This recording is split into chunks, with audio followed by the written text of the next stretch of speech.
Om Ajnana-timirandhasya Jnananjana-shalakaya Chakshurunmilitam Yena Tasmai Shri Gurave Namah. Namo Vishnupadaya Krishna-prishthaya Bhutale Srimati Bhaktivedanta Swami Nityanamne Namaste Saraswati Devi Gauravani Pracharine Nirvishesh Shunyavadi Paschatya Deshatarine Shri Krishna Chaitanya Prabhu Nityananda Shri Advaita Gadadhara Shivasadi Gaura Bhaktivinoda Hare Krishna Krishna Krishna Hare Hare Hare Ram Ram Ram Hare Hare. Yes. So which text are we in today? 18th version. 18th.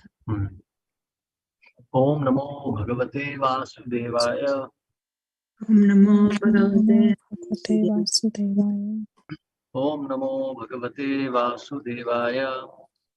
Om Namo Bhagavate Vasudevaya. Om Namo Bhagavate Vasudevaya. Om Namo Bhagavate Vasudevaya. Tam Sarva Guna Vinyasam. Tum Sarvam Guna Vinyasam.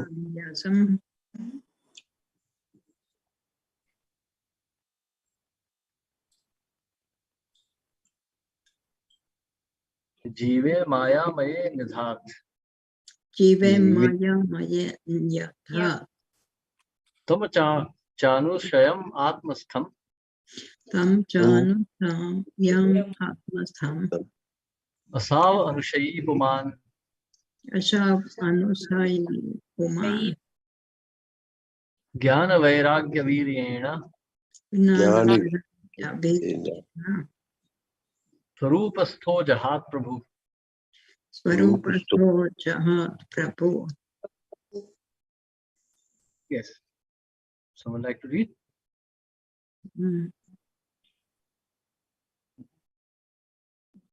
May I read, Prabhu?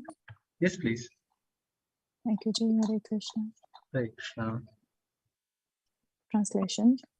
Pṛthu Mahārāja then offered the total designation of the living entity unto the supreme controller of the illusionary energy. Being released from all the designations by which the living entity became entrapped, he became free by knowledge and renunciation and by the spiritual force of his devotional service. In this way, being situated in his original constitutional position of Krishna consciousness, he gave up this body as a Prabhu, a controller of the senses. Purport. As stated in the Vedas, the Supreme Personality of Godhead is the source of material energy. Consequently, he is sometimes called Maya, or the Supreme Person, who can get his pastimes through his potency known as material energy. The jiva, or the individual living entity, becomes entrapped by the material energy by the supreme will of the Supreme Personality of Godhead. In Bhagavad Gita 18.61, we understand Ishvara Sarva Bhutanam Hriday Deshe Arjuna Tishtati Brahmayan Sarva Bhutani Yantra Rudhani Mayaya. Ishvara, the Supreme Personality of Godhead, is situated within the heart of all conditioned souls, and by his supreme will, the living entity, individual souls, gets the facility to load it over material nature in various types of bodies, known as yantra, or moving vehicle offered by the total material energy Maya. Although the living entity Jiva and the Lord are both situated within the material energy, the Lord is directing the movements of the Jiva soul by offering him different type of bodies through the material energy.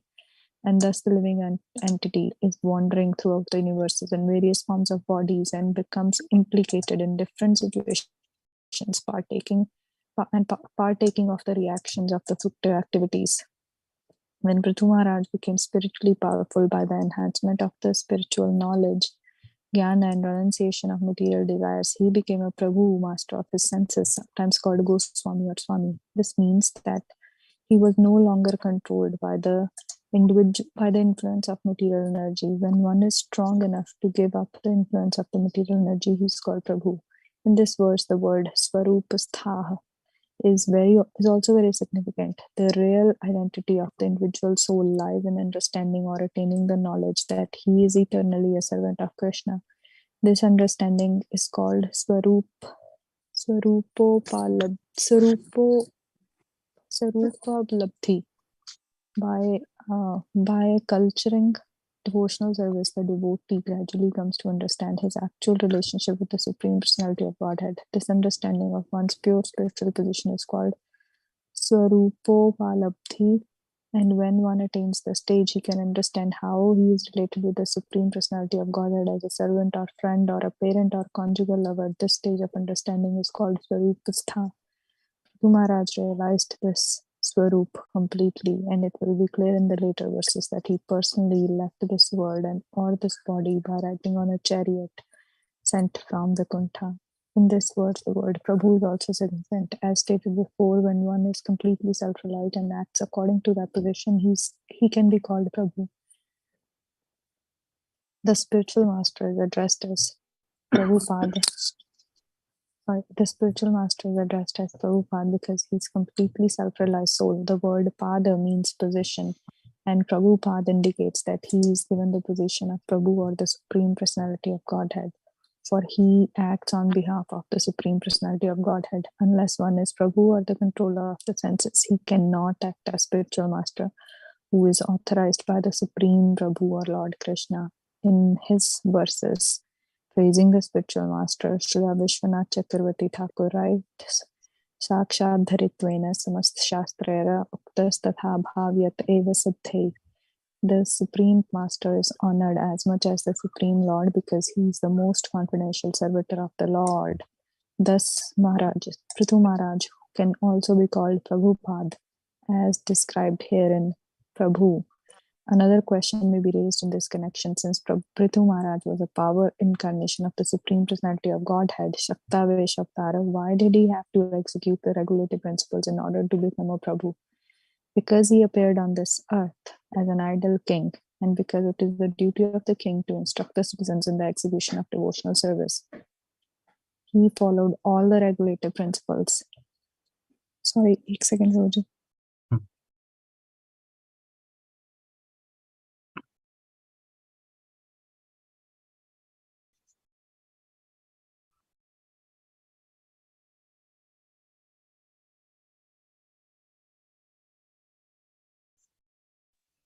Sorry, sorry, Prabhuji. Because he appeared on this earth as an ideal king, and because it is the duty of the king to instruct the citizens in the execution of devotional service, he followed all the regulative principles of devotional service in order to teach others. Similarly, Chaitanya Mahaprabhu, although Krishna himself taught us how to approach Krishna as a devotee, it is said, Apni achari bhakti sikhainu sabare. Lord Chaitanya Mahaprabhu instructed others in the process of devotional service by setting an example himself through his own personal actions. Similarly, Pṛthu Mahārāja, although Shaktavesh Avtar incarnation, still behaved exactly as a devotee in order to achieve the position of Prabhu. Furthermore, Swarupastha means complete liberation, as it is stated in Bhagavatam 2.10.6. Hitvan yatha rupam swarupena vyavastiti. When a living entity abandons the activities of Maya and attains the position from which he can execute devotional service, his state is called Swarupastha or complete liberation. Thank you, Prabhuji. Hare Krishna. Krishna, thank you, Prabhu. Very interesting verse. Pṛthu Mahārāja then offered the total designation of the living entity unto the supreme controller of the illusory energy. Being released from all the designations by which the living entity became entrapped, he became free by knowledge and renunciation, and by the spiritual force of his devotional service. In this way, being situated in his original constitutional position of Krishna consciousness, he gave up this body as a Prabhu or controller of the senses. Srila Prabhupada explains that if you have even a 1% attachment to this material world, you will have to take another birth. Even 1% attachment to any object in this material world will be taking another birth. Doesn't matter. We'll take birth in a very elevated position as the son of a sage as a Rishi Putra or something. But we will definitely be taking birth. So when we think of these very elevated living entities like the great sages who are in this universe, sometimes a question comes to our mind. How come these entities are so powerful, they're so pure, but still they are in the material world? So the answer is this, that there is still a trace of ahankar, some attachment to this material world. Something as insignificant as, maybe being attached to watching some trees or rivers flowing or something, it will bring us back to this world. Therefore, the yogis practice to give up everything, to give up all designations. Sarva upadhi vinirmuktam tat paratvena nirmalam. Sarva upadhi vinirmuktam. Giving up all designations. So this contamination is very hard to imagine. We have such level of contamination, such level of degradation, that it's very difficult for us to even understand how deep it runs. Therefore, Mahaprabhu says, Cheto darpanam arjanam bhav mahadavagni nirvapanam param vijayate Shri Krishna sankirtanam. So, one should always chant the holy names. Constantly chanting the holy names, one will be able to give up all the designations. That's why Krishna is saying, Man mana bhava madbhakto madhyaji mam namaskuru. That you should constantly chant. Now, here it is written, Ishvara sarva bhutana hridadeshe arjuna tishtati. The Supreme Lord is in the heart region of the living entity. Brahmayan sarva bhutani yantra rudhani mayaya. Brahmayan sarva bhutani. So, the living entities are wandering all over the universe. Yantra rudhani mayaya, as if on a machine made of the illusory energy. So, just like if you pay or you get inside a train, the train will take you somewhere, wherever it is going. You get down from the train, you board a bus, the bus will take you somewhere else. The vehicles are going in their direction. As you board them, you also end up in those directions. So, as we take up different bodies and gross and subtle, we acquire different levels of contamination in this material world, and we wander up and down. Sometimes demigod, sometimes human, sometimes animal, sometimes plant, sometimes demon, sometimes sage. So many designations we take, simply because the mind and the body are driving us from one place to another. But these drivings are governed by the Supreme Lord, and the direction is given by our own desires. So if the desires are degraded,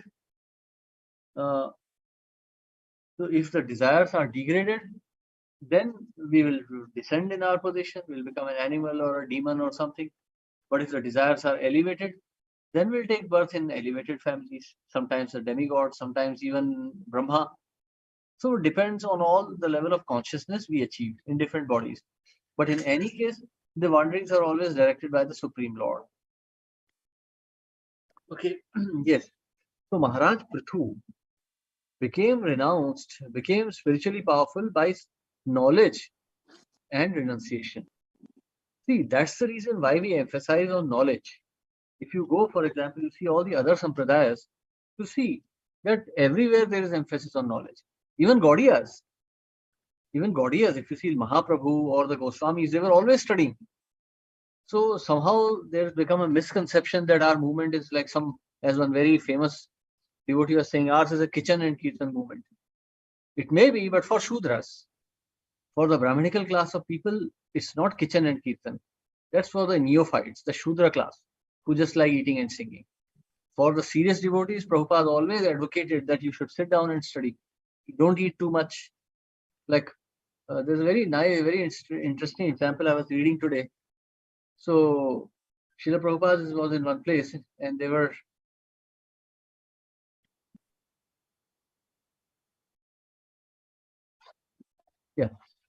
So there was when Srila Prabhupada arrived in one temple and he gave a lecture, there was some kirtan, and then a lot of fruits came. So one devotee was feeling very happy that now we'll have a grand feast. So as if Paramatma understands immediately, Srila Prabhupada just called him and he said, see, don't eat too much at night time. Then you'll not be able to maintain your spiritual life. So immediately he understood that Prabhupada did not want anyone to have a feast at night time. Prabhupada did not really encourage people to eat too much. When he came to the West, the situation was very bad. hippies and all were highly degraded, practically like animals. Therefore, to purify them, Prabhupada encouraged them to eat more and more. But in the Gaudiya Math or later times of Srila Prabhupada also, no eating was encouraged. Take prasad, little bit. It should be nice prasadam, but don't eat too much. Don't fill up your belly. This is Prabhupada also used to say. So by this level of renunciation and knowledge, so knowledge is most important. Without understanding the Bhagavad Gita, the Srimad Bhagavatam, who are we worshipping really? What is this kirtan we are doing? Who are we praising with our kirtan?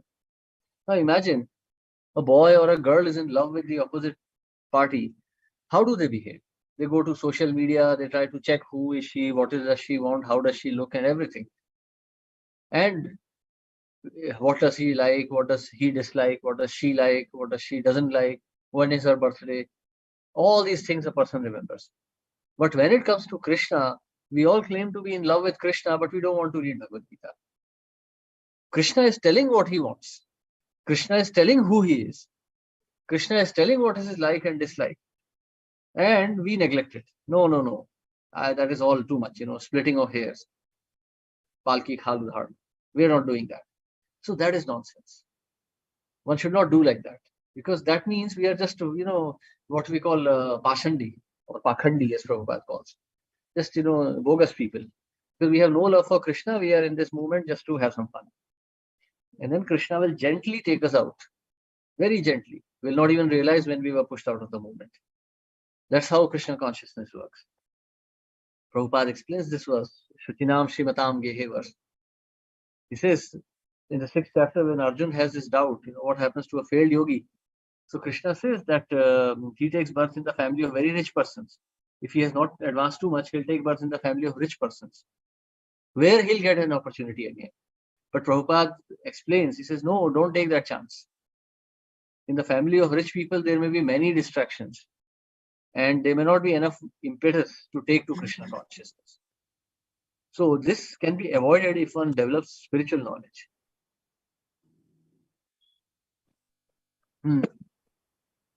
So by knowledge and renunciation, one is able to control one's senses. See, higher taste. Knowledge means higher taste. That's how we develop higher taste.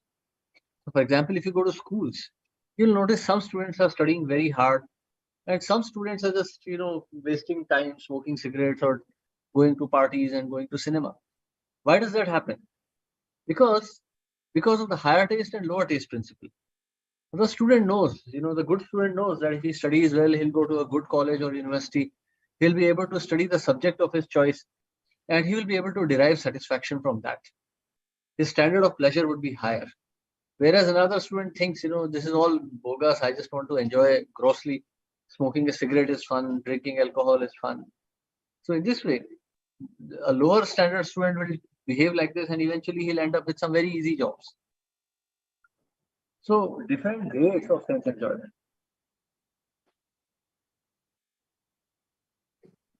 So this is different grades of enjoyment, different grades of this kind of sense gratification. So by acquiring knowledge, we are able to understand what is the real pleasure. Krishna is Rasaraj, he is Rishikesha. So by surrendering to Krishna, Krishna says, Suhridam Sarva Bhutanam Gyatva Mam Shantim Rachati. So in this life, people are searching for husband and wife, life partner. That's the theme of all movies, isn't it? Especially in India. There's always a hero and a heroine. And English also. And they live happily ever after. So there is a search for someone who's Suhrida, who's our eternal companion. So on a mundane platform, we are searching for this kind of physical companions. And eventually it ends in disappointment. Either there is a breakup or there is death. But in any case, there is its separation. So that is not perfect. But when we study the scriptures, we understand Krishna is Suhridam Sarva Bhutanam. And he's saying, Gyatva Mam Shantim Rachati. That by knowing me, you will attain real peace. So, but this can be understood only by knowledge. Someone who's a Sahajiya, only eating and dancing, he will not understand this. Today he's singing and dancing, tomorrow he'll eat meat and dance to vulgar songs also. Because that is his taste. One who has taste in the chanting of Hare Krishna will definitely have taste for hearing the Bhagavad Gita. Srila Haridas Thakur, when he was challenged in the court of Gopal, in the court of the father of Jiva Goswami, Raghunath Das Goswami, Hiranyan Govardhan Majumdar. At that time, Srila Haridas Thakur was quoting from the scriptures. It's not that he was born in a Muslim family, so he knew nothing, or that he was only chanting all the time. No. As soon as one worships the Guru and the Parampara nicely and serves with dedication, the knowledge is revealed from within. Srila Haridas Thakur was well versed in all the Vedic scriptures because of his strong faith in the chanting of the holy names. But for us, we have to study Bhagavad Gita and Bhagavatam. That's the method. That's the method. That's the Acharya's instruction. Chant and read. So this way we'll be able to develop knowledge, and then renunciation will automatically come. No, now think of this. Think of it this way. Now you may say, Prabhu, but how can I develop renunciation? Well, when you were a child, you used to play with toys. You used to play games like cricket and hide and seek. But now you're an old man. You don't do those things. And when did you stop? You don't even remember that. It just stopped. Somehow or the other, at some point it stopped. So you have renunciation within you. Opulence of renunciation exists within you also. So by cultivating Krishna consciousness, this renunciation will become more prominent. And then you will be able to give up all the illusory attachments of this world and reach the stage of sannyas. So by attaining that stage, one becomes known as a Prabhu or Goswami or Swami. Goswami, one who controls the senses, not someone who dances to Bollywood music. One who controls the senses, one who is able to, know what is good or bad. That is a Goswami. That means he's always thinking of Krishna. That is only possible when he's thinking of Krishna all the time. And so that is known as Swarup Upalabdhi, attaining the Swarup, Upalabdha, to achieve, and Swarupa, to achieve one's constitutional position. So Mahārāja Pṛthu realized this completely, and therefore he was able to go back to Godhead. Now, very interesting purpose Srila Prabhupada writes on the word Prabhu. So, master. So, unless one has complete control over his senses, one cannot be a spiritual master. We read this verse that one should not become a father, a mother, a teacher, a king, or a demigod if one cannot deliver his dependents from the clutches of Maya or from this repeated cycle of birth and death. So that is only possible if one is himself powerful, if one has himself renounced this world completely. So that makes one a Prabhu. Control over senses. See, the living entity, Jivera Saruphoy Krishnera Nityadas, is an eternal servant of Krishna. So great acharyas like Srila Prabhupada, Bhaktisiddhanta Saraswati Thakur, they were always associating with Krishna. So once Brahmanand Prabhu writes in one of his memoirs that when he was massaging Srila Prabhupada, he could feel that Srila Prabhupada was not in the body. Like Srila Prabhupada, during his massages, was in a trance. He was not at all conscious of the external world. And the consciousness would come only when the massage had stopped. Srila Prabhupada was always in a trance. So that's a pure devotee. That's an Acharya. That's a Goswami.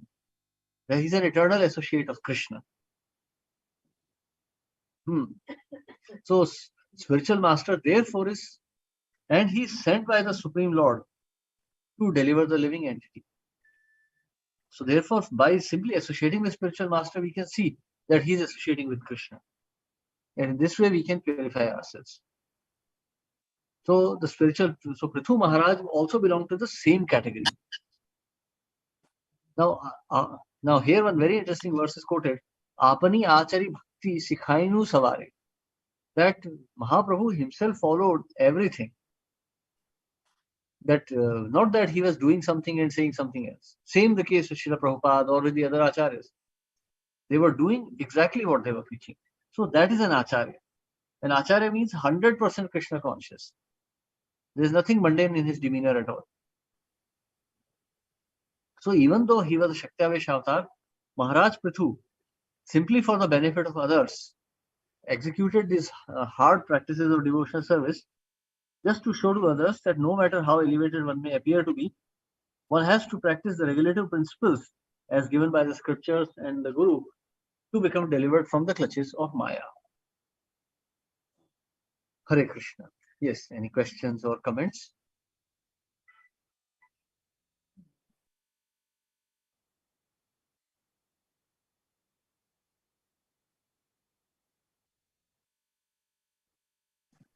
Hare Krishna, Prabhuji. Yes, Prabhu.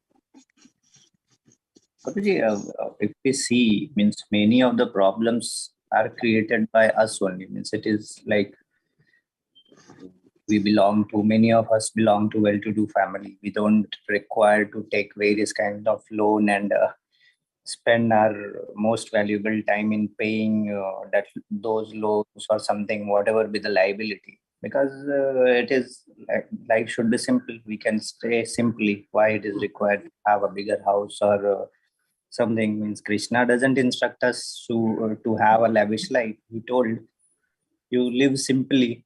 So we see means these problems are created not by this material world. It is created by us. It is all our creation, and we are blaming this material world. It is all our creation. We want to be suffer and Yes. yeah, it is all our creation. I have a bigger house. Why? What I'll do? I can stay in a small house and stay loan free. No need to suffer means from morning to night. It is all our creation.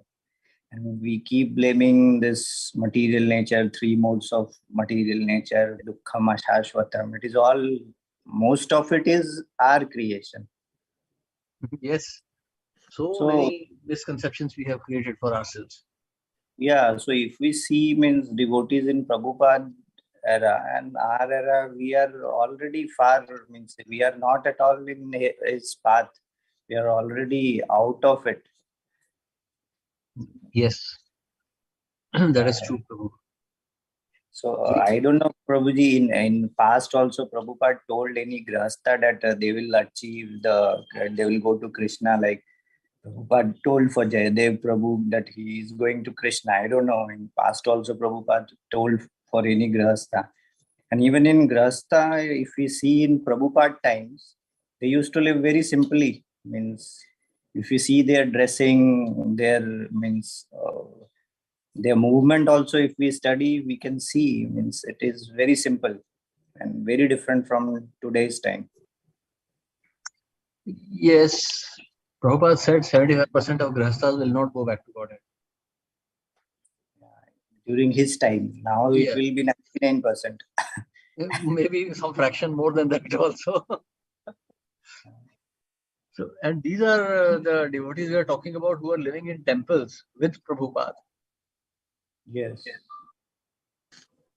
So this is true. Actually, this is, this is how, see, Bhagavatam is very simple. So many people find Bhagavatam offensive because they are too materially attached. So many of the so-called preachers in this world, they hate Srimad Bhagavatam. They don't want it.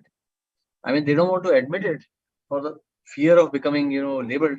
But within their hearts, by their activities, we can understand that they hate Srimad Bhagavatam, which also consequently means their hatred for Srila Prabhupada. Because, Srila Prabhupada is presenting the truth as it is. Acharyas are speaking the script. See, it's just a fact. If it's raining outside, you need an umbrella. Walking in the rain may look romantic in the movies, but in real life, you'll end up with influenza. So, likewise, this material world is a very enjoyable place, but then it is also very cruel. Very cruel. It's like taking a drug. You may take cocaine or heroin and you may enjoy the hallucinations.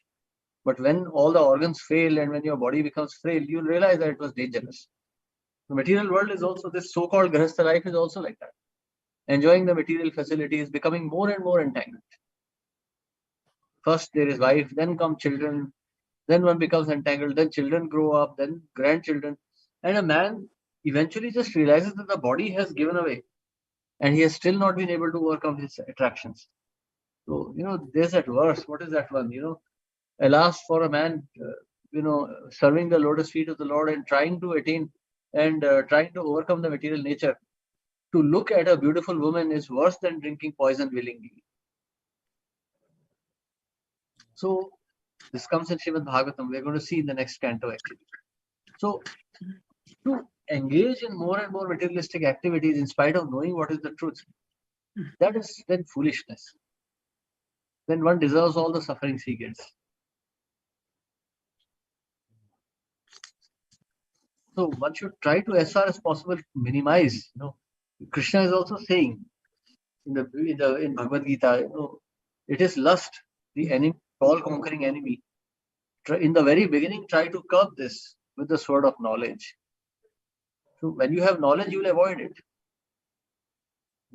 Yeah, that's why we have headlights in the car, so that we can see where we are going in the night.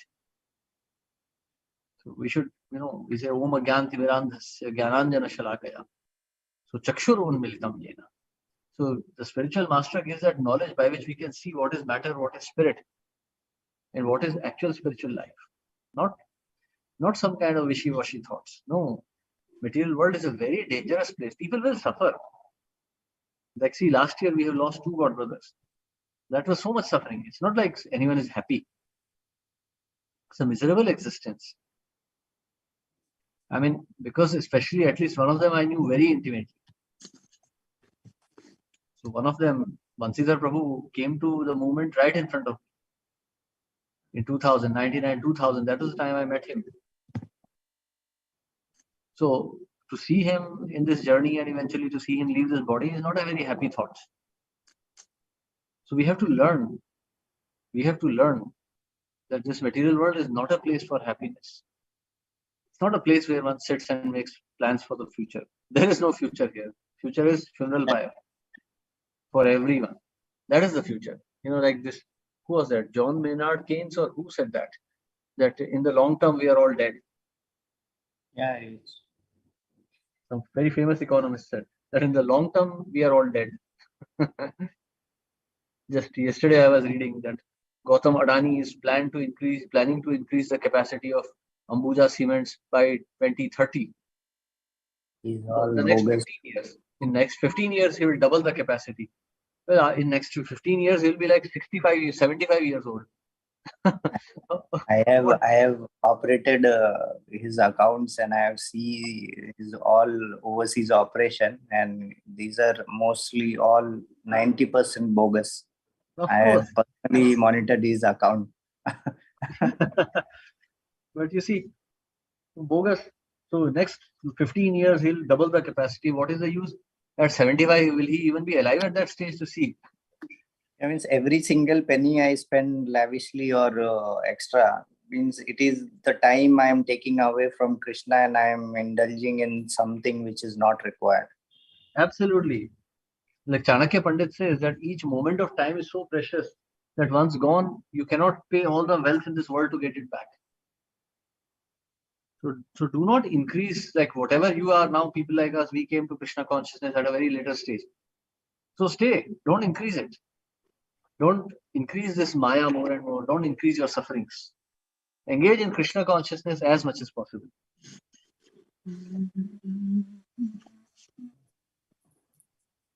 Yes. And only, I think, Prabhuji, only 2 kind of people are not afraid of death. Either one is the one who is transcendental, and the other one who are grossly in tamogun. Means they will not feel the pain. Yeah. Only 2 kinds of people, self-realized souls and crazy people. Are we?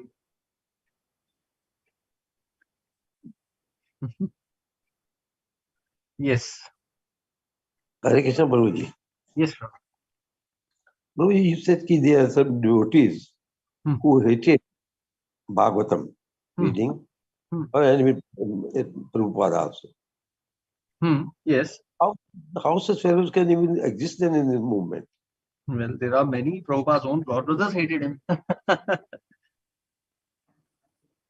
I agree with you, hate Prabhupada, right? But why you Bhagavatam? And if you hate Bhagavatam, then what are you doing here? Chanting and teaching, enjoying the atmosphere. Oh God. I remember, just about 3 months ago, I was in the temple and I met one devotee, a devotee couple. And They were just loitering around. So I said, Prabhu, would you like to come and attend? We are discussing Bhagavad Gita. So immediately he made a very nasty face. And he said, no, that's too much philosophy. I mean, he made a face, like literally, like, we make a face when we see stool. That kind of a face, disgusted face he made, immediately said, too much philosophy. Those not connected with ISKCON and Bhagavad Gita, if they make face, I may not say anything. But those who claim to be associated with it, and if this is their reaction, I This don't is know what even to do. worse. That is even worse. That way we feel that we are much better off. That we are not showing off, we are not claiming, but we are not hating. There is no question of hating. The word hating cannot even come in my imagination. Yeah, I mean, see, Bhagavatam is very hard. Like sometimes when I read this stuff, even I am quite scared when I read this. But but to think that this is wrong is very bad. Now today, you see, like who's preaching these messages? Everyone talks about love of Krishna, but no one talks about disgust of material world. How can love of Krishna come when everyone is so engaged in materialistic activities? Actually, if you see the 5 sampradayas, the 4 Vaishnava and the 1 impersonalist sampradaya, you will see that all of them, till like 90% of activities are the same. Even Mayavadis practice brahmacharya, the regulative principles. Even they follow the process of purification.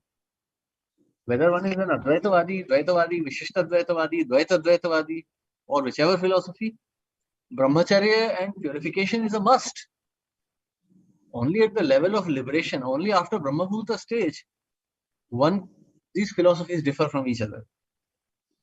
The Vaishnava Siddhant is same till the very point of liberation. After liberation, who is the Supreme Lord, what is the Swarupa, and how the service is rendered, that's where the only technical differences come between the different sampradayas. But no, not even a Mayavadi will say that one should not be a brahmachari. That's Sahajiya. That is Sahajiya. Even an impersonalist will agree with the 4 regulative principles that we follow.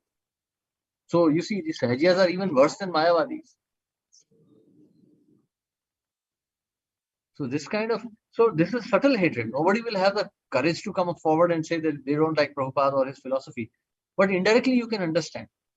When they start teaching philosophies which are deviant, or they say Prabhupada said like this, but or Prabhupada said like this, but in today's times, it doesn't work. This is an indication that a person does not like Srila Prabhupada or his philosophy. I mean, the more I'm reading, the more I'm realizing that Srila Prabhupada's philosophy is even more applicable now. Everything. That's true. That's true. This fellow should then march off. Why are they hanging around here? Exactly. Like, in the defense forces, if a person is not capable, he's kicked out in SSB itself. It's cashiered. Yeah. I mean, he'll never make it to the academy. SSB 3-day, 5-day selection, they will definitely find out this person is not meant to be a soldier. They're very foolproof. Yes, very foolproof method. Psychological, physical, every test. They'll know that he's not a team. So he's not a team player. He's not he's not psychologically fit. He's not physically fit. Out of 40, I've seen at the most 2 or 1 being selected. Yeah, accidentally. Exactly. We should have an SSB for Bhaktas also, actually. Yeah. We should have like this kind of an SSB kind of procedure for devotees also. We can have, why not? We should.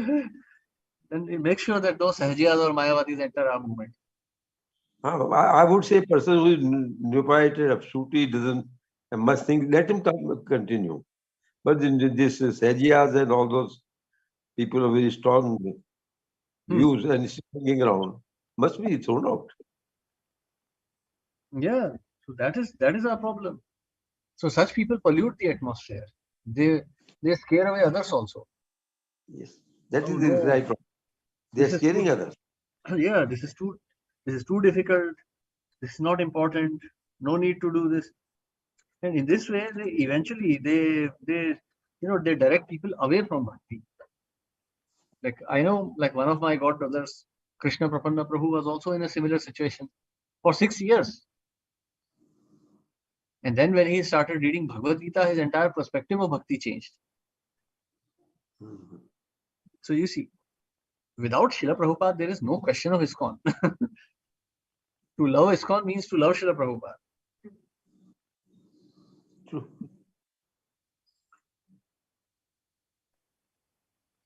And to love his books also. Yes, I mean, Prabhupada is not different from his books. Prabhupada said, I will live forever in my books.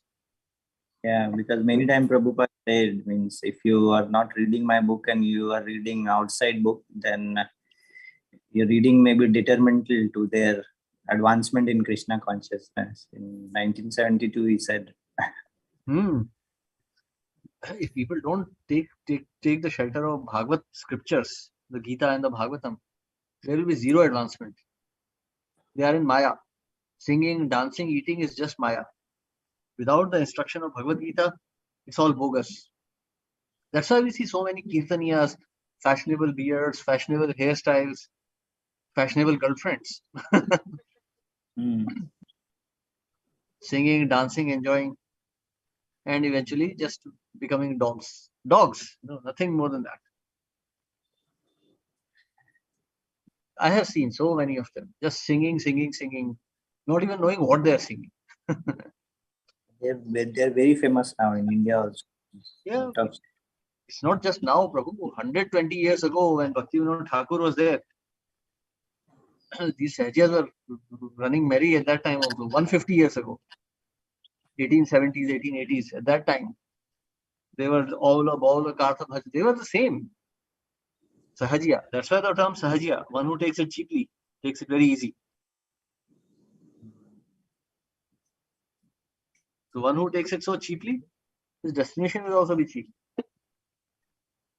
Prabhuji, one thing we say, Krishna very generously take that devotee out who's not serious. So then why not Sahajiyas? Why there are so many Sahajiyas in our movement? Sahajiyas will be attracted by Sahajiyas only. Different shloks for different folks. वो Bhagavad Gita आ गया कि those who wanted to be cheated will be cheated. Yeah, you heard of Satya Sai Baba, Shri Ravi Shankar ji, or there is this, what's his name? Osho Rajneesh. I mean, Osho Rajneesh was really like the king of all the debauchees. Like, he was a scoundrel. Yeah, complete scoundrel. He was like 90 Rolls Royces he had. Can you imagine? Such a rascal. They used to be after him because given the safe and the cheapest way of having sex. Yeah, he was always like from sex to samadhi. Yes. So this kind of, but people had, he still has followers. You go to Pune, you'll find this Osho farm there. Yeah. Famous farm near my home. Yeah. Osho Dham. So that is there. Like if you go, once I was in Jagannath Puri. So somehow or the other, I had the fortune or misfortune of seeing the Sahajiyas up front. They had come from Vrindavan, wearing some funny orange t-shirts, hairstyled, mustaches and everything, dancing with women. And, they would see Jagannath and they would start crying, oh, Jagannath Swami, Baldev Bhaiya, singing like this. Complete nonsense. It was like completely laughable. Ridiculous. Like, that's Sahajiya. So Prabhupada always said, we have to point out who's a saint. We also have to point out who's not a saint. They seek a pleasure, Prabhu, perverted pleasure, and they found the carp to seed under that. So it's a very difficult process. Bhakti is not easy at all. Bhakti is like very tough. That's why you see, when you think about all the sadhus and all, like even Keshavananda Prabhu has one lecture where he says, when he's talking about stand-up comedians. So Prabhu says very nicely there. He says that, bhakti is a very serious matter. It's not a matter of joking or laughing. We are living in a dangerous situation. Bhakti is a very serious subject matter. So there's no question of making merry here or being frivolous.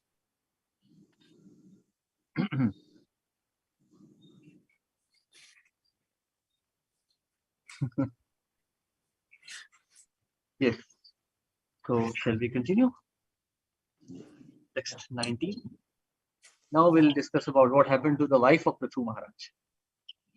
We know that Pṛthu Mahārāja went back to Godhead on a chariot. Now let's see what happened to his wife Archi.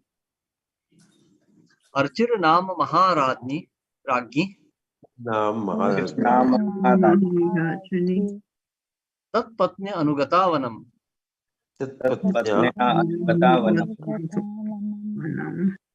Sukumarya Tad Arhacha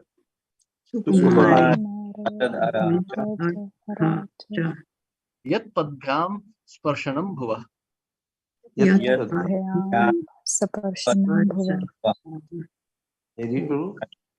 please. Hare Krishna Bhagwan Pranam. Translation purport by Sri Prabhupada. Sri Prabhupada ki jai. Translation. The queen, the wife of Pṛthu Mahārāja, whose name was Archi, followed her husband into the forest. Since she was a queen, her body was very delicate. Although she did not deserve to live in the forest, still she voluntarily touched her lotus feet to the ground. Purport. Because Pṛthu Mahārāja's wife was the queen and also daughter of a king, she never experienced walking on the ground because queens used to be never come out of the palace. They certainly never went to the forest and tolerated all the difficulties of living in the wilderness. In Vedic civilization, there are hundreds of similar examples of such initiations on the part of the queens and dedication to the husband. The goddess of fortune, Mother Sita, followed her husband Ramachandra when he went to the forest. Lord Ramachandra went to the forest in compliance with the order of his father, Mahārāja Dasharatha. But Mother Sita was not so ordered. Nonetheless, she voluntarily accepted the path of her husband. Similarly, Gandhari, the wife of King Dhritarashtra, also followed her husband into the forest. Being the wives of great personalities like Pṛthu, Lord Ramachandra, and Dhritarashtra, they were ideal, like chaste women. Such queens also instructed general people by showing them how to become a chaste wife and follow this husband in every stage of life. When the husband is a king, she sits beside him as the queen, and when he goes to the forest, she also follows, despite having to tolerate all kinds of difficulties in living in the forest. Therefore, it is said here, Attat Arha, that although she did not want to touch her feet to the ground, she nevertheless accepted all difficulties when she went to the forest with her husband. Thank you, Prabhuji. Prabhu. Hare Krishna. Thank you, Prabhu. So, because Pṛthu Mahārāja's wife was the queen and also a daughter of a king, she never experienced walking on the ground. See, the point is not husband or wife or, love between husband and wife. The point is, what is the path of self-realization? Now try to understand this. Now try to understand a deeper perspective of the same situation. Men and women are born in different modes of nature. To a certain degree, men have an influence of Sattva-guna. Women have influence of Rajoguna and Tamoguna. Women can come under the influence of Sattva-guna only by the influence of their husbands. And that is why every female is supposed to be married. Now today's Kali Yuga, everything has turned topsy-turvy. But the Vedic tradition is like this. And if you go to, especially if you go to South India, if you go to these Pithams or these places where Brahmanas are living, traditional Brahmanas, the Iyengars, the Madhwas, you will see that traditions are still followed. A girl's marriage is arranged as soon as she is born. When she is born, the horoscope is drawn out, and immediately the father starts searching for a suitable husband. So husband must have material, but more importantly, spiritual qualifications. We have seen the example of Kardam Muni and Devahuti. So Manu was very worried about Devahuti, and Lord himself arranged the marriage. You can imagine the qualification of Manu, Devahuti, and Kardam Muni, whose marriage was arranged by Lord Narayan himself. So, so as soon as a girl is born, immediately the father arranges for her marriage. That's why child marriages were prominent. Actually, the British stopped it, and it had degraded also. But the real fact is that a girl should be married when she's still a child. And Prabhupada explains this, that if she is married in the childhood, the parents take her to the husband's house where she serves him. The husband is also quite young at that time, like Srila Prabhupada himself. So husband is also young. And gradually, when they meet each other in the presence of parents, slowly the girl develops attachment for the husband. And then they're married off when they come of age, and then they cohabit. Then they live together.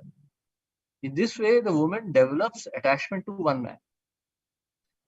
And by developing attachment to that one man, she becomes slowly influenced by the mode of goodness. And then as the husband progresses spiritually, the wife becomes a partner in that progress. But this is known as the Daivi Vivaha. This is a divine marriage. But this love marriage and this kind of, love marriages particularly are, practically in the category of Rakshasa Vivaha. Very degraded marriages. And now in the West, it's like, India also. India is no exception at all. It's like now dog-like marriages, not even Rakshasa Vivaha. These are dog marriages. They just have sex whenever they feel like, before marriage, after marriage, then they outside marriage, extramarital. All this is a dog's behavior. And the sinful reaction coming from it is so heavy that a person immediately is degraded to animal life. Then he'll have to definitely take another birth to continue, the spiritual life. Actually, there is no question of spiritual life after such behavior, because that's an offense to the Lord. So there is like heavy paschatap which is prescribed in the Vedas. So the idea is like this, that wife becomes attached to the husband and acquires goodness, sattva-guna, and gradually becomes purified and elevated to a spiritual world, or wherever the husband is destined to go. On the other hand, a husband is supposed to take care of wife as a matter of responsibility. He's attached to his spiritual master. So his husband maintains attachment to spiritual master, wife maintains attachment to husband, and in this way they are pulled back to Godhead. That's the process. But this, the point here Srila Prabhupada is emphasizing is the chastity of women. Now we see such a degraded situation that women are attracted to even their own gurus. So what to do? We have seen, like in our movement many years ago, something happened. One very famous sannyasi ran away with a disciple's wife, with his own disciple. So such kind of things are also happening. That's why guru must be a self-realized soul with no bodily conception, and the disciple must be very sincere. So for women, chastity is the way to get out of this material world. Renunciation comes automatically. For women, the only key to bhakti is chastity, pure chastity to the husband and to the Supreme Lord. So that's the point which is being emphasized here. And we'll see in the next verses tomorrow, when we study tomorrow and day after, we'll see how Archi also goes back to Godhead. We have discussed previously, but we'll see here. So the key for a woman's liberation is chastity to a pure husband.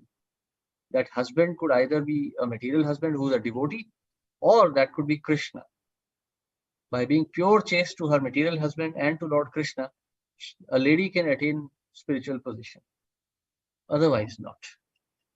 Prabhupada never encouraged widow remarriage or remarriage of women with children and all. Prabhupada never encouraged that. Only one case I remember. Only there was one incident where Prabhupada allowed this kind of a marriage. That was in Amsterdam. Actually, the incident took place in Amsterdam. Prabhupada was in Vrindavan. So the temple president of Amsterdam was a married man, but he got into an affair with a young girl and got her pregnant. And this case came to Srila Prabhupada in 1974 or 75, I think. And Prabhupada was extremely disgusted. Prabhupada was very angry. He was like furious. And he said, this is like animals. They're not even devotees. They're not even human beings. Just like animals. No control over their senses.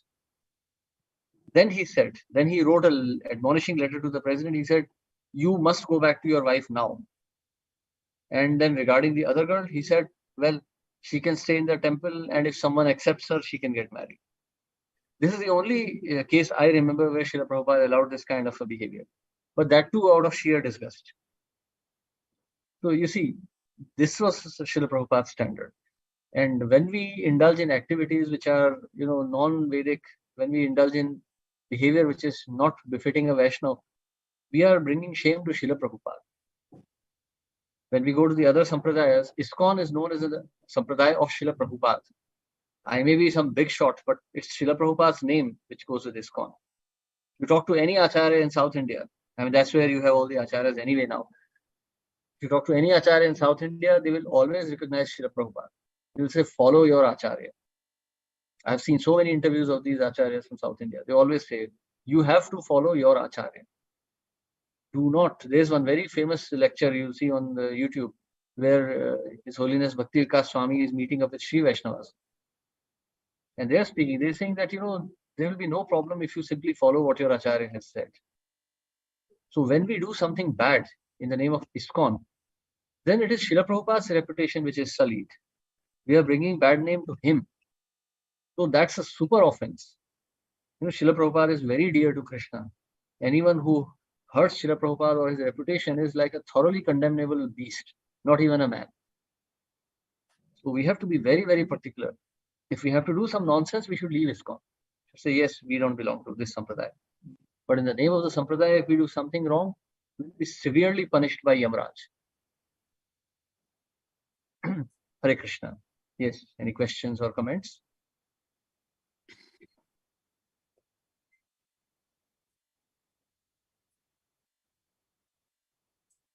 Okay, then we stop here. We continue tomorrow with the process of liberation of Archi. We have already seen how Mahārāja Pṛthu has gone back to God. Thank you very much, everyone. Hare Krishna. Srila Prabhupada ki jai. Thank you, Thank you, Prabhu. Thank you, Madhu.